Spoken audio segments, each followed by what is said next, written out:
Cameroun, Roger Milla interpelle Vincent Aboubakar, dans son rôle de capitaine à taper du poing sur la table. Le champion africain, Roger Milla, a interpellé Vincent Aboubakar, capitaine des Lions indomptables, lui rappelant son rôle crucial. Ils sont les patrons de l'équipe, un capitaine doit taper la main sur la table pour dire que ça suffit. On les oblige seulement à mal parler du président de la FECAFOOT.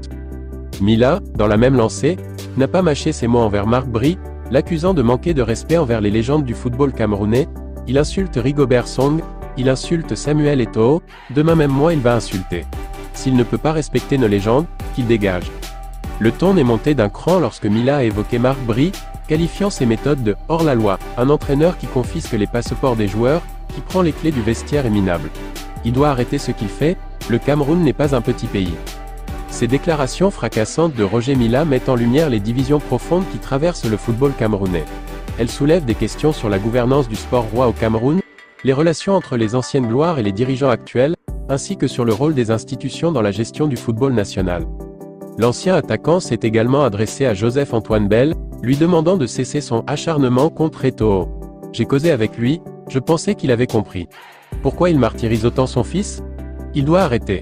S'il n'a pas pu être président, il n'a pas à empêcher l'enfant de travailler. Concernant Samuel Eto'o, actuel président de la Fédération camerounaise de football, FECAFOOT, Milla a appelé à la patience et au soutien. C'est vrai qu'il a son caractère, mais on doit l'accepter comme il est. Il a gagné l'amour des Camerounais sur le terrain. Pourquoi autant d'acharnement? Il faut le laisser travailler. Enfin, Milla a taclé violemment Moël Combi dans l'émission « Gueule de sport », c'est dommage, il n'est pas ministre du football. Le discours du président ne disait pas qu'il doit gérer le football. En 2024, un ministre ne peut pas nommer un entraîneur.